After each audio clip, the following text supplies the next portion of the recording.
大家好，今天继续给大家带来经典热血格斗番《刃牙》。自从加藤被德川看中参加地下格斗之后，独步就把人带回了道馆。当然，这引起许多弟子的非议。加藤这种之前混过黑道的人，根本就是亵渎了空手道。直到高木第一个站出来和他进行对战练习，两人先是一套嘴炮攻击，加藤就伸手折断了对方的手，并且打趴了在场的所有弟子。刃牙在学校上课睡觉，吃得多，还经常缺课，一看就是不良少年的标准配置。但是面对混混勒索的时候，刃牙却表现得非常胆小怕事，这让一直跟着他的烧姜非常不解。几个肌肉小伙不打架练什么肌肉？因为好看吗？怕烧姜泄露自己的秘密，刃牙抱起烧姜跳墙逃走，却不想这一跑反倒给烧姜带去了麻烦。刃牙去找了正在道场练习的乙藏，希望能和对方做对战练习，说不定他们下一次就是对手。这还不得赶紧了解一下对方的弱点。刚一击撂倒4位学生的乙藏欣然答应。打脸的是刃牙一次都没打中乙藏，他的所有攻击都被轻松化解。最后刃牙气喘吁吁，乙藏也结束了这场对战。德川这边正在挑选第2天和刃牙对战的选手，当然选手无非是从加藤和本部乙藏2人之间选，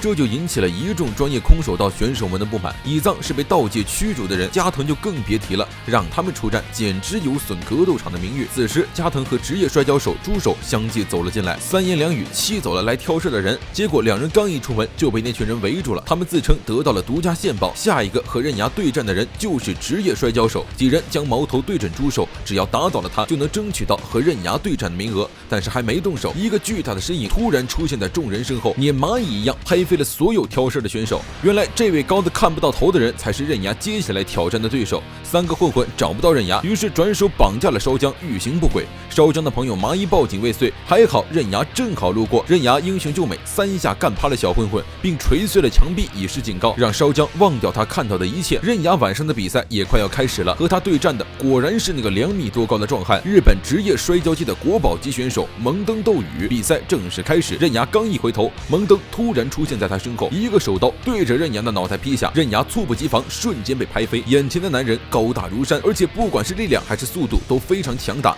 刃牙脑袋还都是懵的，就被对方一通乱打，抓起来扔来扔去，完全没有还手的余地，而且每一击都用了全力，带着打死刃牙的决心。曾经在摔跤界，蒙登被称为最让人恐惧的东洋人，就连当时的路易斯王都退避3分，被冠之于巨人的称谓。刃牙终于开始了反击，他瞬间冲破防御，一拳打在蒙登腹部，接着是一套完美的连击。刃牙贯彻打人打脸的一贯作风，对着蒙登的太阳穴重拳出击，紧接着又是一记飞蹬，蒙登应声倒地。但就在刃牙欢呼雀跃之时，蒙登一招后转踢，刃牙整个人飞出去砸在了围栏上。接着蒙登开始了自己的回忆杀，他的师傅死在和黑道的争斗中，因为职业摔跤和打架是不一样的，自此他就发誓让自己在擂台之外也一样厉害，绝对不可以输给打架。一想到这里，蒙登就像是疯了一样，抱着刃牙撞断了围栏，紧接着不断踩脸，就连德川都觉得对方疯了。蒙登勒住刃牙，试图将其绞杀，刃牙对着他的膀子一口咬下去，迫使对方放手，紧接着咬破舌头，用血喷对方的眼睛。此时刃牙也明白了，普通的撞击对蒙登的脸根本无效，于是转而攻击他的下盘。蒙登冲上去，猛地将刃牙往前拽，谁知刃牙等的就是这一刻，他左右开弓，痛击蒙登的脸，蒙登瞬间倒地，刃牙紧跟着2脚踹下，和之前绞杀阿生的方式一样，但蒙登的力量实在太强，刃牙居然没能制服，于是他从后面抱紧蒙登，腹部猛地发力，来了一个漂亮的过肩摔。但这近招让蒙登再无顾忌的大开杀戒，他知道刃牙是值得全力以赴的对手，刃牙的一顿拳脚没让他挪动分毫，他的底盘实在是太稳了。就在刃牙一脚踹出之时，蒙登突然将其一把抓住，绞在怀里，然后整个人腾空跃起，带着刃牙狠狠摔在地上，重力加上蒙登自身的力量全部施加在刃牙身上，这不晕过去根本说不过去。就在蒙登以为战斗结束，心满意足的准备离开之时，失去意识的刃牙却再次爬了起来，他的身上爆发出汹涌的斗志，就和当时他老师身上的一样。蒙登再次兴奋起来，又是一脚踹向刃牙，紧接着抱紧，再来一次过肩摔。没想到被摔的刃牙突然在半空中猛地发起，居然把蒙登摔了出去。而就在此时，蒙登的膝盖突然开始疼痛难忍，连攻击都变得十分无力。他庞大的身躯对膝盖的负担实在太重，30年的职业生涯对他来说已经是个奇迹了。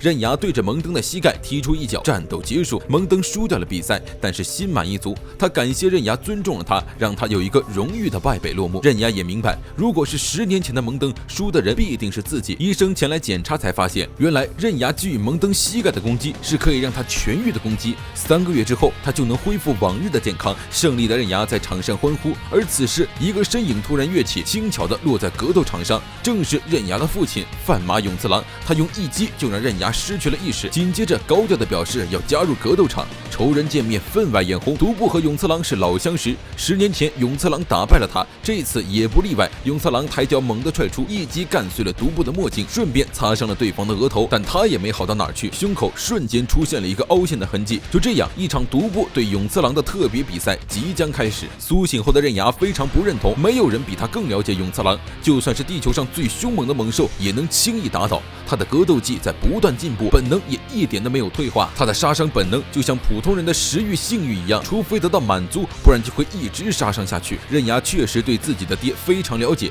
离开决斗场之后，勇次郎就去单挑了一家拳馆，世界冠军在他面前就像是蝼蚁，将一切破坏殆尽后，勇次郎满意离开。话虽这么说，但是独步却依旧自信满满。就算是刃牙3番5次的劝他放弃比赛都不行，不是独步会不会输的问题，是不管是谁都会输的问题，就和宇宙和地球的概念一样。独步看出来他们父子之间有点问题，于是岔开话题，让刃牙陪自己参观神心会1月1度的打架解禁会，不管是谁都能和他交手。当然，那些挑战者无一例外的都被一招打趴。打完之后，独步邀请刃牙也来试一下，刃牙当然不会拒绝，当场一招断子绝孙脚，这是男人身上最脆弱的部位，但独步挨了一脚居然屁事儿没有。他们练空手道最基本的一招就是脆弱的部位缩进体内，这难道就是传说中的龟缩功？接着独步告诉刃牙自己将会怎么出招让刃牙抵挡，但即便是知道了对方的进攻路线，刃牙也根本没有办法防御，对手实在是太快了。独步的实力强大到不可思议，他50年如一日的艰苦锻炼造就了现在的自己，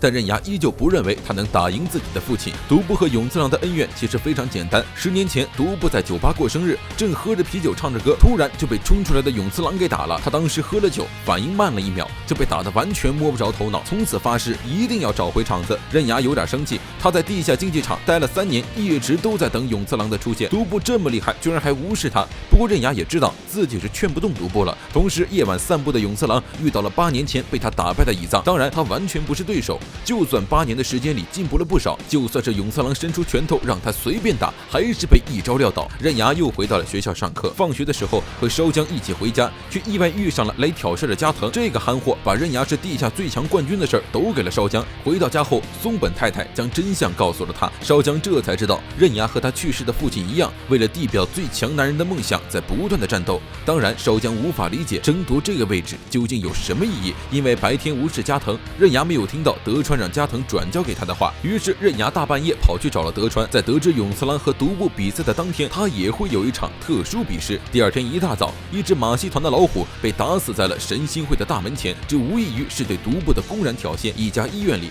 一位红发美人翩然走来，这个打死老虎的神秘人是谁？独步是否能赢得最后的胜利？欲知后事如何，记得点赞关注，我们下期再见。